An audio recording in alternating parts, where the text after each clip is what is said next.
Hello and welcome to the next episode of Remarkable Canadians presented to you by Sobirovs law firm. My name is Rahmat Sobirov and I will be your host today. There's a great news in the neighborhood. We have great guest Michael Keoshkerian of Toronto Global, and I hope you have great questions for this gentleman. He's a senior advisor of investment attraction at Toronto Global, and I welcome him to our studio, virtual studio. Hi, Michael. Nice to have you. Hi, thank you for having me. How was your day so far? You got your coffee? You're ready? All set. Yes, it's a good day. Everything's going well so far, and very excited to be here. Excellent, excellent. Some housekeeping items, dear listeners. We are streaming live on 4 platforms: Facebook, LinkedIn, YouTube, and Twitter. This live session can have some technical issues in advance. I should warn you. If you get disconnected, please come back to the same location you're connecting from. And whatever you hear in these live sessions every Friday at 10:30 a.m., these are general information. Of course, you can contact us, you can contact Michael for more detailed information. We will try to answer your questions as much as we can in the second part of this episode. Thank you again, Michael. It's great to have you. I know you are a very busy professional. Remarkable Canadian this interview series is about remarkable people like you and remarkable organizations like Toronto Global. We had the pleasure to speak to your colleagues from other institutions, and I hope you will enjoy this interview live session today. And let me kickstart with defining the region that you are responsible. Before I do that, I'd like to ask you to introduce yourself to us, to our audience. Thank you. Sure. Thank you. So I am Michael Keoshkerian, and as you said, my title is a senior advisor with Toronto Global. I have been with Toronto Global for about 4.5 years now, and our organization itself has existed for about 5.5 years. And to share more information about us, we are the economic development agency for the City of Toronto and the Greater Toronto Area. So as you see here, we cover about the 25 municipalities surrounding the City of Toronto. And our mission is fairly simple. It's to support international companies in expanding to the Toronto region. We are a nonprofit. We are funded exclusively by the Canadian government. To be specific, the federal government, the province of Ontario, and the municipalities that we represent. And everything we do to support companies in expanding here is entirely free, which is a great thing to pitch when you're working with companies. And yes, so it's a great organization. It's a fantastic job, and it's just very rewarding to. I like to say that it's the most challenging job I've ever had, but certainly the most rewarding one as well. What's the main challenge, Michael, if I may jump with a more personal question? What's the challenge these days that you're experiencing in your activities?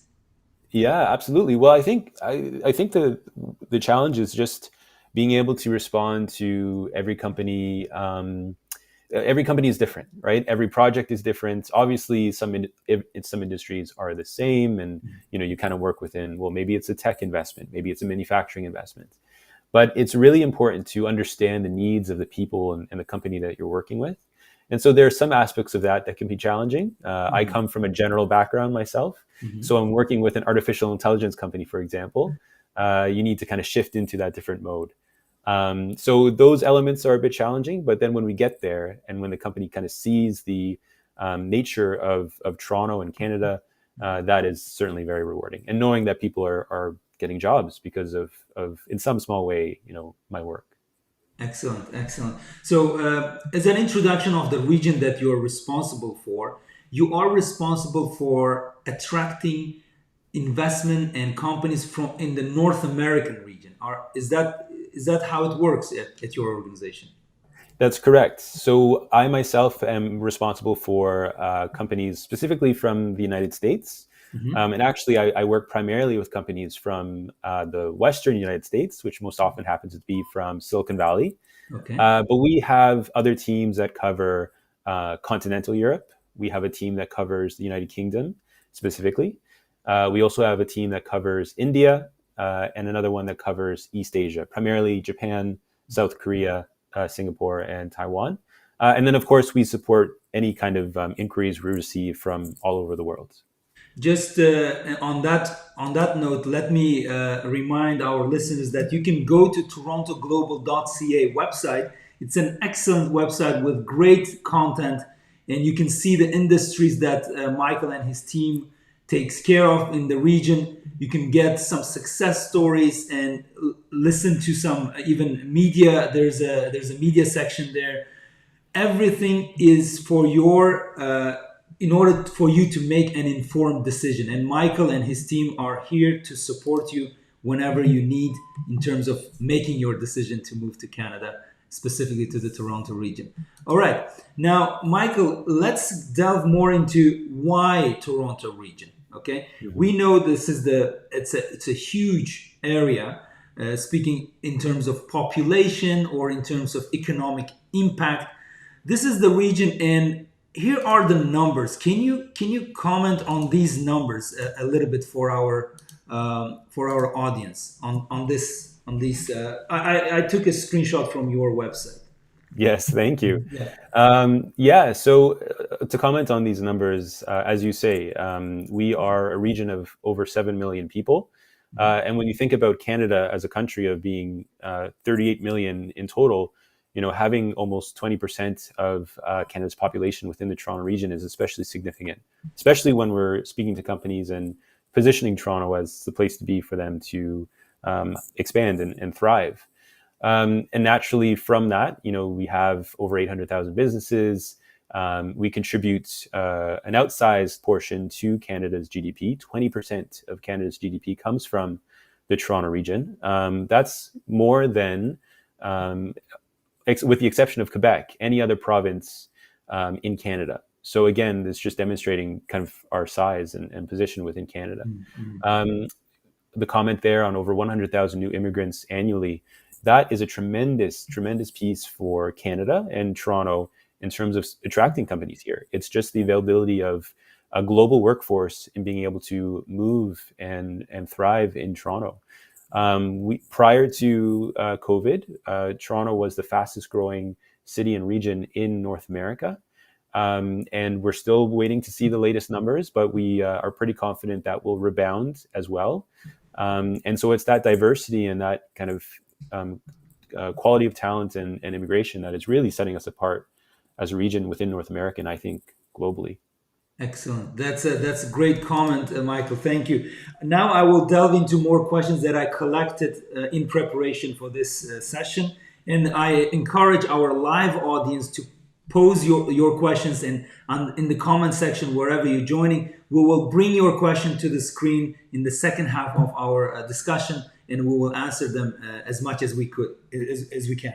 So, Michael, our audience consists primarily of people interested in business immigration and investor immigration to Canada. Canada being one of the second largest, the second biggest country in terms of territory, the main question they want to ask usually is, where in Canada should I do business? So now, for those who've never been to Canada, or for those who have never been to the Toronto region, can you tell us what is the main feature of that region and why businesses should consider setting up presence in the region? Absolutely. That's a very good question. And I should also say that when myself and my colleagues at Toronto Global speak to companies, we always position ourselves as Canadians first. So we obviously wear the hat of our organization, but we're proud Canadians, and we speak, very proudly of Vancouver and Montreal and so many other regions across Canada. For Toronto specifically, I think, as I said, with Canada, as you said, with Canada being such a huge country, there's many differences between regions. With Toronto, I'd say that a defining feature for us is perhaps less our landscape. We don't have any striking mountain ranges or, Pacific or Atlantic Oceans. Obviously, we do have Lake Ontario. But I think what sets us apart is, if I may go back to kind of the comment about our size and our people, is that we are the third largest in the US and Canada after New York City and Los Angeles. And so I think when we have visitors from abroad, they are a bit taken aback by our size, how big we are. And beyond that, we do have the big city feel, but we also have so many other communities within the Toronto region, as well as the green belt, which is something that stretches to the west, north, and east of us, that gives us access to amazing parks and our own natural landscape within the province of Ontario. So, but beyond that, I would just go back to, again, saying kind of the thing that sets us apart is our diversity. Sometimes my job involves touring visitors around. And I remember once I was taking a company through Humber College, which is one of the largest colleges in Canada, here in Toronto. And they were just amazed by the diversity of the student population. And I was like, you saw all the amazing student engineers and all the amazing research that's going on at the school, and they just were just so amazed by walking through the hallways. And that's Toronto. So I think that's a defining feature for us. Excellent. Thank you very much. That's in terms of doing business in Toronto region, what a foreign business owner should expect to see in Toronto in terms of industry, maybe concentration, or the infrastructure supporting that business, specific consumer markets. Mm-hmm. What can you say about that? Yeah, I mean, I think the most important thing is that we're not the United States, mm-hmm. And so when a company, when an international company looks at Toronto, especially again with the companies that I deal with coming from the United States, sometimes there's a perception that we are of course very similar in many ways, but beyond the legal aspects and legal differences, mm-hmm. There are strong cultural differences, and there's other aspects, healthcare and such, that all kind of permeate into who we are as Canadians. And so within Toronto as well, I think that when we work with companies, we do have to say that we are different. Don't think that we are too similar. And we kind of guide them through their, specific needs to better understand maybe how they can change and adjust their perception and their own strategy around coming into the market. I think that, again, the diversity of our region, the Toronto region, offers a lot of opportunities for companies to kind of come into and succeed. But it's looking at what kind of, do they need to look at different regulatory matters? Do they need to look at perhaps the population of the region? Are they going to be targeting specific consumer segments?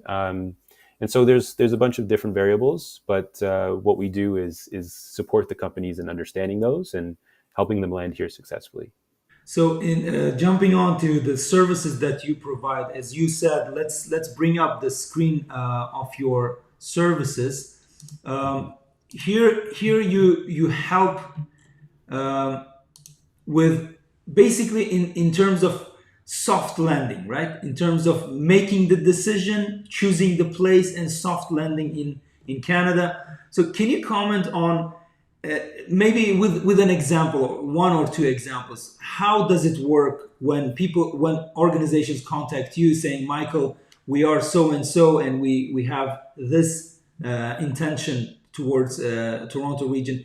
How does the dialogue start? Absolutely. I would say so just a comment on folks reaching out. We always are so welcome to people reaching out to us. Quite often, though, we actually reach out to companies ourselves. We are targeting companies and such, and so that's something where we love to do, is kind of make those new connections. Mm-hmm. But for our services, generally speaking, the way I like to kind of describe it, and you see it broken down further here, but the way I like to describe it is kind of in three phases. So in the first phase, you have kind of the information, understanding kind of the market here. If we're working with a tech company, there's one aspect of information perhaps they're interested in. Maybe it's costs, different talent costs. If we're working with a manufacturer, maybe they want to understand, other aspects. So we can create really detailed information and reports and share it with them. We have a wonderful research team at Toronto Global that has access to a number of databases that we create that can help create and give companies that information. The other phase is business setup and support, all the nuts and bolts in terms of actually establishing a Canadian subsidiary, which is important in most cases. It is. So we'll guide them through the steps of that, incorporation, employment law, immigration. And we do this, we can share kind of a basic foundation, guide them through the steps, but we'll often bring in other expert partners to kind of move the conversation further. If they actually need to incorporate, we'll engage a partner firm to do that and guide the company as well through that entire process. And then the last phase, or sometimes it's all jumbled together, is connections and conversations. So nothing is more valuable to a company in speaking to their peers. So maybe as they're kind of understanding and making a decision on expansion, they'd like to speak to other leaders in Toronto, maybe other executives, engineering leaders, people leaders, academia, other government agencies. We can help facilitate those conversations and set them up so that, again, they can land here as successfully as possible. A couple of quick examples, again, just to give you, I guess, the range. We work with startup size companies, what they could be 5 people. I see you have our list here. So one example of a company that I supported, I'm not sure if they're on this list in particular. It was a couple of years ago. It's a company called Dorian. It was a video game startup. And as you can imagine, with a company that size, they needed support throughout, hand-holding and they didn't have an army of lawyers and such. So we were that concierge for them. Another example, though, not yet on this list, but will be, is Netflix. So to give you the scope of companies, is we work with Netflix to establish Toronto as their Canadian HQ. And naturally, they don't need kind of lawyers or any of that, but they wanted to understand the diversity of creators and film production. So we worked with them to give them that information. And then also some strategic connections within the community, and they selected Toronto as their Canadian HQ. Excellent. So we'll be having a lot of Toronto content on Netflix very soon then. Yes, absolutely. That's great. So whoever is joining us from different parts of the world, tell us who you are, pose your question, and I can see some questions from the European Union Transportation Company, and we will bring those questions in very quickly, like so. For example, a person from Kenya, Bobby, is saying hi. So we will bring those questions right away, and we will answer them once I go through my list. Okay. So Michael, the next question is very relevant to those numbers that we discussed already. Canada is trying to accept around 400,000 plus minus immigrants per year. And 100,000, according to the statistics, 100,000 of those immigrants are coming to Toronto and the region, Ontario in general. So now the question comes out, what industries does that stimulate in your mind? We saw on the screen share that the real estate, here's an example of Greenland Group Canada, real estate company who loves Toronto region, and they established themselves here. So what are your comments in terms of the volume of immigrants coming into the region, and what areas? Because the clients that we serve, they are mostly population driven, where I can sell this service or that product. So your comments on that, please. Yeah, that's a very good question. So what we see typically, and first of all, the fact that the government has this as a policy, immigration is so core to Canada's identity, and it's something that whenever we speak to companies, they just, I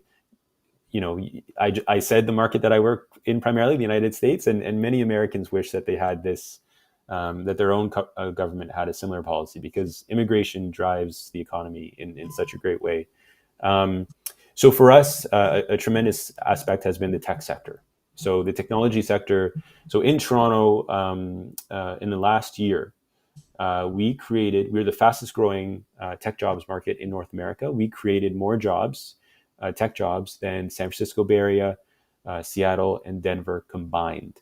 So when you think about that scale, and that was a report from CBRE, their tech talent report. So immigration is a tremendous piece of that. Obviously, talent and the competition for talent is very intense. But having immigration and the ability to say that Toronto and Canada, you can access and tap into global talent and bring them to Canada and Toronto is a tremendous win for us. And then beyond that, I mean, there's, we had the slide of the Toronto's economy and our size. We have manufacturing, life sciences, food and production, clean tech. These sectors are all kind of, especially manufacturing. If you ask any manufacturer, their main need is labor, skilled labor. And so that is also a tremendous aspect for us and something that immigration is helping to support. Manufacturing is such an important part of Toronto and Ontario's economy that talent is critical. Excellent. Thank you. And now here's a quote from Nick Dalton, VP General Manager of Foster Moore.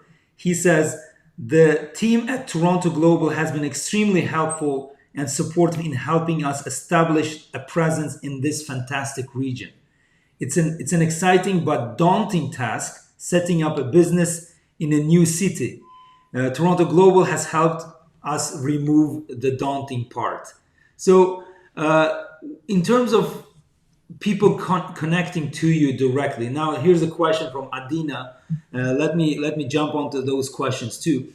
Basically, she's asking whether she can contact you directly for more detailed questions. And let me bring that question right now. Sure. So can we, Adina Teslaro is asking, can we email Michael in private for more specific questions? Of course you can, and let me bring up that section where you can go and see the team members of Michael, and you can contact him directly. And under this video, we will leave, if you don't mind, Michael, we will leave your email address. And of course, he's on LinkedIn. You can go there and contact him directly on LinkedIn.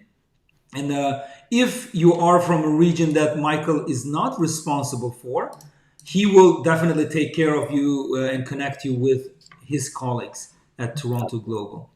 And right. Michael, now here's a question from Adina. That was an introductory remark. Let me bring this here. Adina is asking the following question.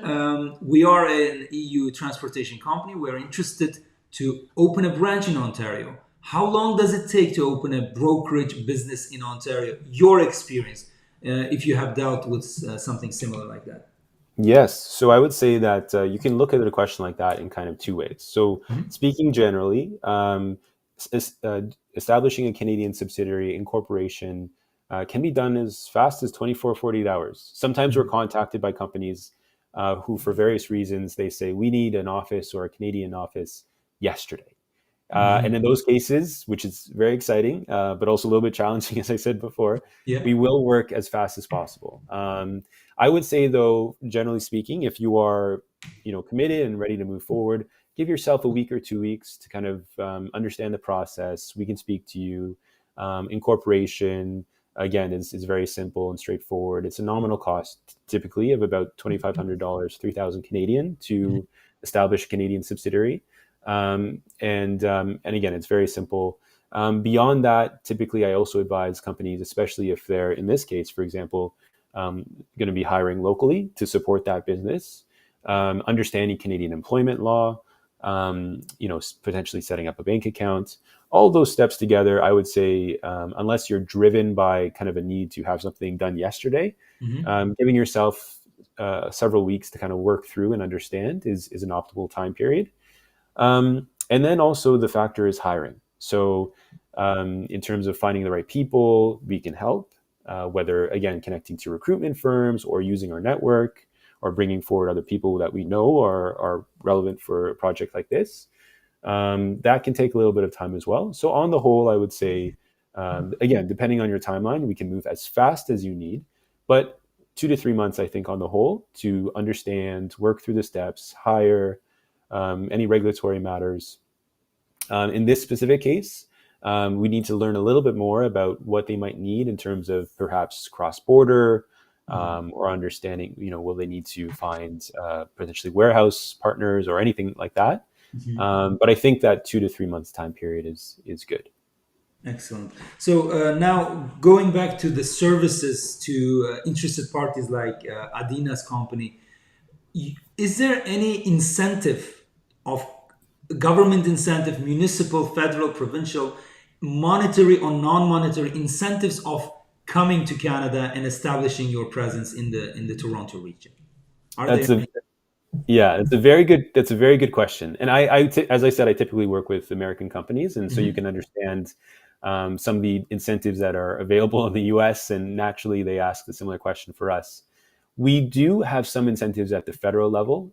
There's a program, a tax credit program that gives returns for eligible research and development costs. Mhm. Typically, international companies that set up a Canadian subsidiary can expect to see about 10 to 30% back on eligible research and development costs. Ontario does have a component that stacks with that as well. Um, the other aspects of incentives are more related to manufacturing and life sciences. Those are a little bit more on a case by case basis, but there are also other agencies and programs that some of those manufacturing and life sciences companies can tap into. And we can act as a guide to help the company understand what they might be eligible for and help them, speak to the right people and find those programs and get access to them. Beyond that, beyond the R&D tax credits, and that's most applicable for tech companies as well. Um, there's also some programs that encourage and help fund partnerships with universities and colleges from a research perspective, but also from an internship and recent graduate perspective as well. Mhm. Um, but Canada, broadly speaking, doesn't typically have the set up 100 jobs, get X number of dollars back incentives that you might find in Texas or Oklahoma or states like that. We're a little bit different jurisdiction in that regard. But that being said, we definitely do have a bunch of information to share with companies on those topics. Great. Now, here's a very relevant question from 𝗪𝗂𝗏. He's a co-founder and entrepreneur. And what are the criteria you look for in a company to give support as Toronto Global? Are there any filtering or selection? I, I love that question. No, there is no filtering. We will help anyone and everyone. You know, I, again, I work primarily with companies from kind of the Silicon Valley ecosystem. So Mhm. you can imagine that there's a lot of startups involved there, and it's just that we are free. It's just a matter of us understanding the company's needs and figuring out how we can best help. Sometimes that's us deploying our full services. Sometimes that's maybe a referral to a different group, but we will always help. We will never kind of turn a company away. Mhm. And so anyone that wants to speak to us to learn more, we're always happy to. Excellent. You mentioned about talent, and now that's a big issue in Canada at the moment. My question is, people coming to organizations establishing in Toronto, what can they expect in terms of recruitment or bringing their own foreign staff to Canada? Mhm. So in terms of recruitment, there's different ways we can help. So as I said, arranging some connections to the conversations. Potentially that could mean that if someone is setting up a company and needs to find a Canada leader, potentially that leader that we are arranging conversations with can refer someone in their network. We find that informal referral network helps companies in that kind of critical first phase of recruitment. Mhm. Beyond that, we often will do events, will help connect them to community groups so that the company can increase its presence in the region to help with recruitment. We'll bring forward recruitment firms. And then beyond that, of course, is the immigration aspect. So a lot of companies are supplementing their local hiring with global hiring, tapping into programs like the Global Talent Stream, which is a program that Toronto Global is actually a designated referral agency to which we can, when needed, refer companies to that special immigration program. And that's a critical piece of this kind of war for talent that companies are facing. Yes. Um, yeah. And that's very critical because without necessary talent, your operations mean nothing. When you enter such a maybe saturated and developed market like a North American market, you have to have the backup and expertise that you helps you to run the operation successfully. Now, in terms of running the operation successfully, Michael, what's your take on this question? Is there any minimum investment amount to become an investor here in Canada? And I will add, to start the operations in the Toronto region. What is the ballpark, if you can comment on that? Yeah, another good question. So there is, from the perspective of starting a business or a Canadian subsidiary in Canada, there's no minimum amount. It's just a matter of, if you see hopefully a need to be in Canada, in Toronto, and want to take advantage of the market or talent or different aspects, we can work with you to set up a Canadian subsidiary.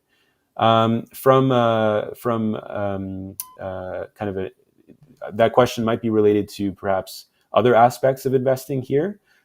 We could take that offline with that person and kind of figure out more. But from establishing a business in Canada, there's no minimum amount or anything like that. If I may comment on this, Michael, because we deal a lot with this question on a day-to-day basis. When a foreign business owner asks, how much money should I have in order for at least 1 year of operation? There's, as you said correctly, on the federal level, from the immigration perspective, there's no minimums in the immigration law for federal programs. However, the criteria is a good criteria could be how much is needed to realize your business plan that you have in hand to realize in Toronto or the other regions. So that's the question that you need to research maybe in preparing your business plan. How much an office space, the rent, the equipment, and all these should be taken into account. The other benchmark that I see most often, Michael, is provincial entrepreneurship programs, where different provinces, they set their minimums. For example, 150,000, 200, 250,000. So depending on industry you're going in and the region, the province you're going in, you should have in all, I think 200,000 in terms of the first year of operation, because you will be hiring at least one person, maybe a small office. If you need a warehousing, then the warehousing goes higher in terms of pricing and rental. So ballpark, I always go minimum, be ready to invest like 200,000 for the beginning, and then you will realize that when you are on the ground, you will realize how much actually it costs. But it's a good ballpark. What do you think? 200,000 is an estimate. Yeah, I think that's a good amount, especially when you include startup sizes or startup costs, establishing a subsidiary, potentially engaging some service providers. But that's, again, something that we can help with at Toronto Global, is helping a company cost out what they need and understanding those costs. Again, because as you well know, so many businesses are different, right? So if you're setting up a tech company, it might be different than if you're setting up a factory and the costs involved in that. So great. Now let's talk about Canadian brand overall. In your experience, how easy or how challenging meaning when we are under the shadows of such a big economy as the US economy, how challenging is to promote Canadian brand outside? Because the reason I'm asking, Michael, is once organizations are established in Canada, in the Toronto region, they become Canadian, right? In terms of benefiting from the Canadian brand. How easy it is to sell Canadian brand, or challenging in your mind? Oh boy. It's a little bit of both. So, when I'm in the US, obviously, most Americans love Canada. They have a little bit, maybe a perspective of us being a little bit sleepy or not as, again, big as we've talked about. Yeah. So that is a little bit of a fun thing to kind of play with and say, no, we're actually, Toronto is actually quite large and all of that. So I think, but there's different things that I think help us promote the Canadian brand. For example, our schools and when I say schools, I mean schools like the University of Toronto and the University of Waterloo, that create such amazing talent that And they have such great internship programs that a lot of tech companies from the US will actually tap into those internship programs. Now, there's a longer conversation on whether Canadian companies should tap into those internship programs, and they certainly do. But because we create so many great grads, that it attracts a lot of international and US tech companies. And so I think that, spreads the word of just how great and, our education system is. And then there's other aspects, when we talk about, it could be a market aspect, letting US companies know that Canada is a legitimate market to expand into, and, international companies as well. If a European company is looking to North America, often, if we can kind of help them, they'll understand that Canada is, in some ways, if it's relevant to their business objectives, an easier landing spot than diving into the United States, because we have some aspects in Canada, our healthcare and other laws that are more similar to a lot of European countries. So that's something that we often see from European companies, is that, they understand a little bit about that, which is good. But if we can work with them and they can understand a little bit more, that maybe instead of jumping into New York City or Denver or, Dallas, come to Toronto, just as a larger market, and then have much easier access into the US from that perspective. So that's a very good question. I could go on. We could talk about free trade. We could talk more about immigration. Exactly. Yeah. And speaking of free trade, you raised a very good point here on the website, and this is also my sales pitch when I talk to my clients, is that when you become Canadian, when you establish yourself in Canada, you can get access to 1.5 billion consumers through international trade agreements. Canada has many trade agreements, free trade agreements with countries around the world, including European Union, United States, and Mexico. So your take on this again, Michael, I would like to hear from you. Once organization becomes established in Canada, how can they benefit from these trade agreements and export credit facilitation or incentives? Have you experienced this in your career? Absolutely. We'll often, if I'm looking at a U.S. company and they're looking at the European Union, or they're looking at, Canada as a member of I always forget the acronym. It's the Comprehensive Pacific. CTTPP. Yes, that's right. Of which, Japan, Australia, New Zealand, Vietnam, Singapore, I think Peru, a few others are also members of. So, they are very aware that by having a Canadian subsidiary and by producing here, they can tap into those markets more easily as well. And so it's a tremendous, thing for us to have in our pocket to use to attract companies. And then, of course, we have agencies, federal agencies, Export Development Canada, the BDC, that helps companies, Canadian companies, go abroad or export abroad. And that includes Canadian subsidiaries. So I'm working with one company right now, for example, a US virtual reality company that is setting up an office in Toronto to look to develop some products here and then better access the European market through their Canadian subsidiary. So they're developing tech products here. Their team here is working on it, and they'll be leveraging some programs that now they have a Canadian team. They can leverage some government programs to go into other markets. So it's a great interconnected web that Toronto finds itself in the middle of. Excellent. So now going back to the questions, there are many questions from our listeners. One is about tourism. So let me bring this up. I can read Russian and Cyrillic letters. So I will. His name is 𝗪𝗏𝗪𝗏. He says, could you please answer at the end? My question is about opening a tourism office in Canada. I will add to that, to attract Canadians to where 𝗪𝗏𝗪𝗏 is coming from, I guess. Getting us an office set up here so that he can attract Canadian tourists. Absolutely. And we've helped similar companies in, again, I mean, when you think of a market and opportunities, immigration is that for Canada. So there's many businesses that there's a tech company that offers or allows credit, easier access to credit for newcomers. And they were expanding opening an office in Canada because they know that they'll have a great many customers here coming from abroad. So to that specific question, this is where I would actually say that our support working with other partners could come in handy. So there's actually other agencies in Canada. There's Destination Canada, there's Destination Toronto, and so on, that actually work in these areas. They are similarly government funded nonprofits, but sometimes maybe it's having a conversation between that individual and myself and that other nonprofit agency to say, okay, this is our experience, this is what we do, this is what you need to keep in mind as you might set up a business like this.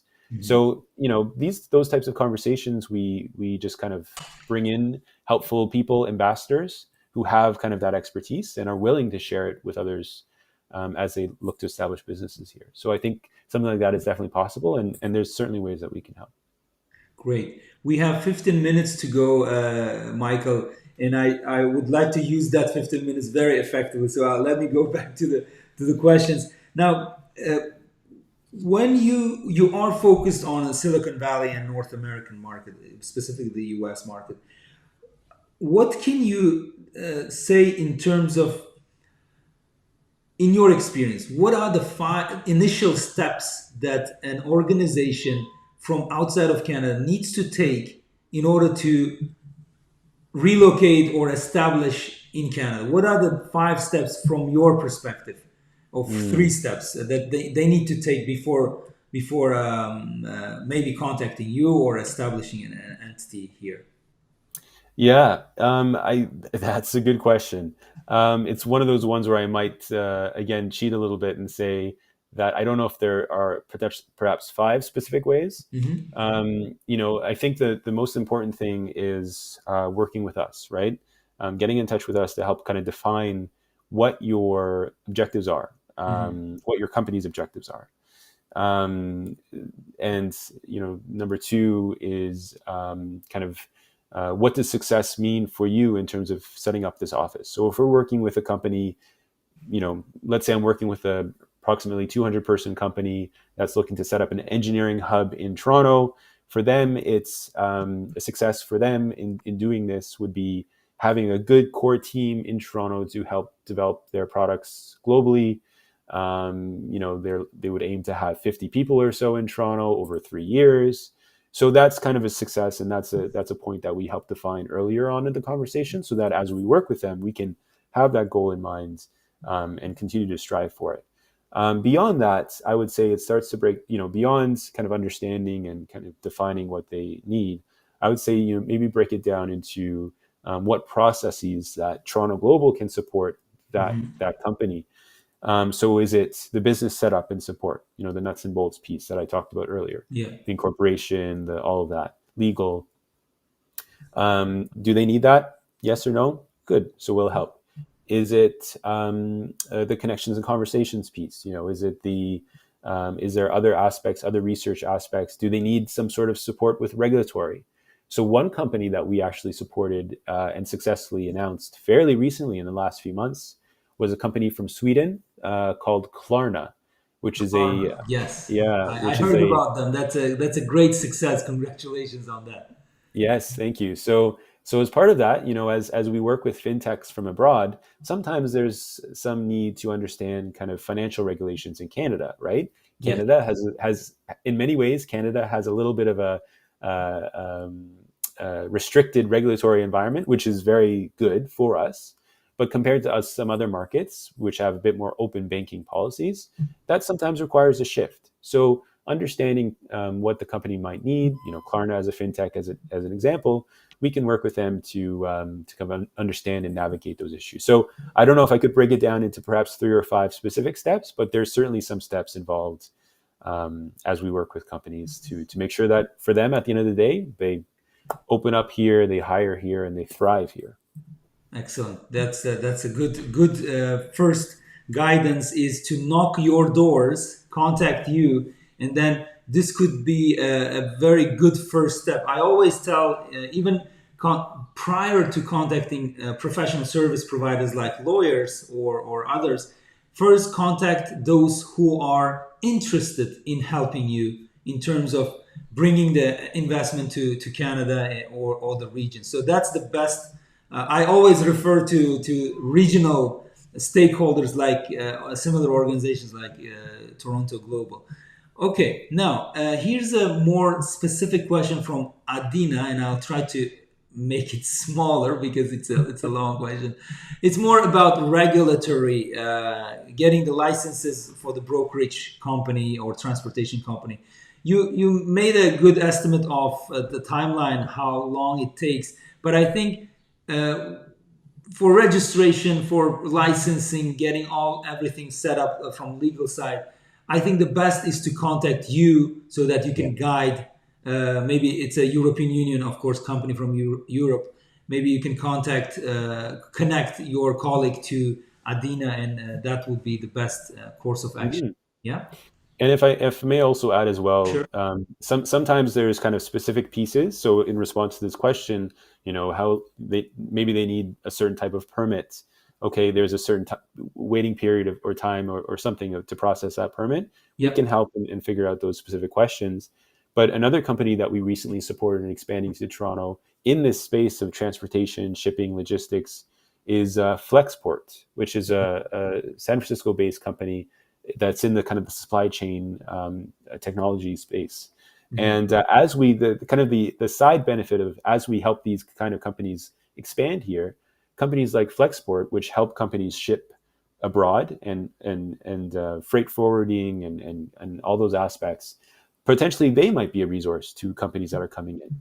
So it's a way to build on the services and value that we can offer. So anyways, just as an Great. example. So that's and Adina, thank you for active participation. I strongly encourage you contact Michael and his team for any specific details, and I'm sure they have expertise in transportation sector too. Speaking of transportation, Michael, now let's talk briefly about geographical location of Toronto. We're very close to the US-Canada border. The infrastructure of highways, railways, seaways, and all those. What can you comment on the location, as they say? What are the benefits of being physically in Toronto? Yes. So location is in some ways critical. So, when we speak to companies, we'll advertise things like Pearson Airport, which is obviously one of the largest hubs in North America and actually quite well connected from an international perspective. Obviously, again, COVID has made some changes, but the airport is certainly rebounding. From a cargo capacity aspect, Pearson Airport does about, I think, 50% of Canada's air cargo. From a trade perspective, our location in kind of the Northeast, I touched on manufacturing. Automotive manufacturing is obviously a huge piece of our economy. And we are, so tied into the supply chain in Northeast United States and across the US and Mexico. 4 of the 5 busiest trade crossings between the US and Canada are within the province of Ontario. So 4 out of 5 busiest trade crossings are in the province of Ontario. So when we work with companies that are setting up manufacturing or distribution or et cetera, often, being close to Pearson Airport, which is in kind of the western part of the Toronto region, and also being our proximity to the US border, means that companies have benefit from being here. There's also there's other industry, food production, the Ontario Food Terminal, which is in Toronto. Our food production hub is huge. So we have that strength in terms of being very well situated to tap into trade markets and just being a great location. Excellent. So location still in the post-COVID world still matters regardless whether you work remotely or in a hybrid mode, location still matters. And I think we will end with one question that I love asking, and I shamelessly stole it from my very good. I follow him very closely, 𝗀𝗏𝗃𝗍 of Business Council of Canada. He's a great Canadian, and I hope to interview him very soon. I'm sending my best regards and kudos to his podcast called Speaking of Business.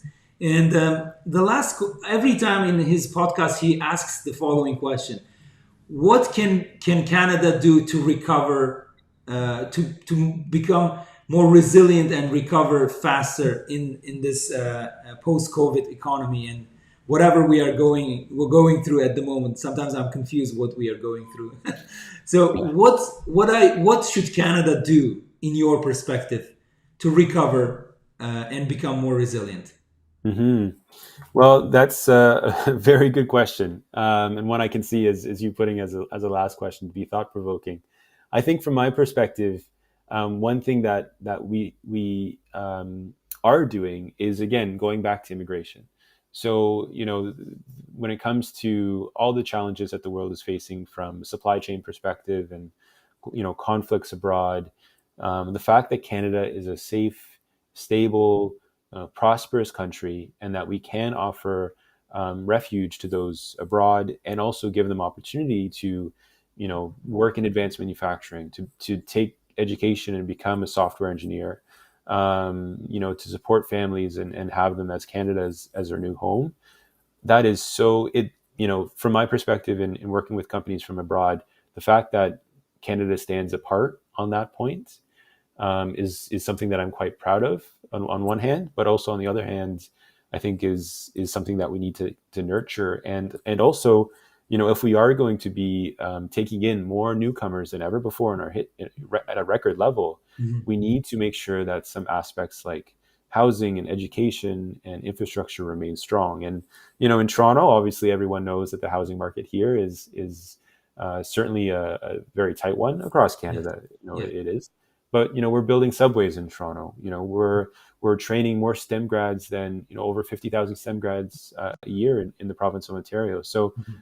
I think we're on the right track. But I think from an immigration perspective, we need to encourage that and continue it, but also build in the supports so that newcomers here can contribute back to Canada and our future. Excellent. So I promised it was the last question. However, Victor, our follower, he wants to highlight his question. He requested me that I ask this question to you. Mm-hmm. He says, I have a successful business in my home country. If you can specify your home country, that would be great. It's a 2-year-old business. Can I use C11, that's a significant benefit application under immigration, to set up a similar business in Canada instead of intra-company transfer? And his budget is 250,000 USD. I'll take a little. I'll tackle this question, but I will give you an opportunity to answer too. Yes, you can. If instead of ICT, you can still go with C11, significant benefit. But these are very legal questions, so I suggest that you contact a licensed immigration lawyer to discuss the details. I think with your budget, you're good in terms of amount of investment. And we've dealt with investors from Nigeria, and Victor seems to be, he's from Nigeria. We recently helped a Nigerian business owner to come to Canada and established an operation. Unfortunately, not in Toronto region, but in Hamilton. But still, we got him on board. Contact us if you choose to do so, or contact another business immigration lawyer who can help you. What are your thoughts about this venture, Michael? So I would say maybe I would use this point to turn it back to you and say that this is where we would, if we received a question like this, return to our network of expert advisors and say, we can help, and to do that, let's have a informational call with an expert like you. Mm-hmm. And this is, again, maybe as a good way to kind of wrap it up. Yes. You are it's working with people like you that give us the ability to kind of make Toronto and Canada look good and helpful and welcoming to people from abroad. And I can't tell you how many times that we've set up conversations with other partners, other service providers. There's so many out there that we work with, that the fact that we can kind of rely on people like you to kind of bring forward your expertise as we do our business and you do your business. It's such a great partnership. So, and it results in people moving and bringing their business here. So thank you. Thank you very much, Michael. And on this very positive note, I invite all participants to follow Toronto Global on social media. They have amazing content, and they do many virtual events, in-person events. And those of you who are participating in Collision 2022 very soon in Toronto, make sure that you visit the booth of Toronto Global. Michael and his team will be there. Thank you very much, Michael, for this excellent conversation. I really enjoyed it. I wish I could take more of your time, but I know you're a busy person. And I look forward to seeing you at Collision 2022. Thank you very much for your time. Thank you very much. Have a great day. Have a great long weekend. Bye, everybody. Bye-bye.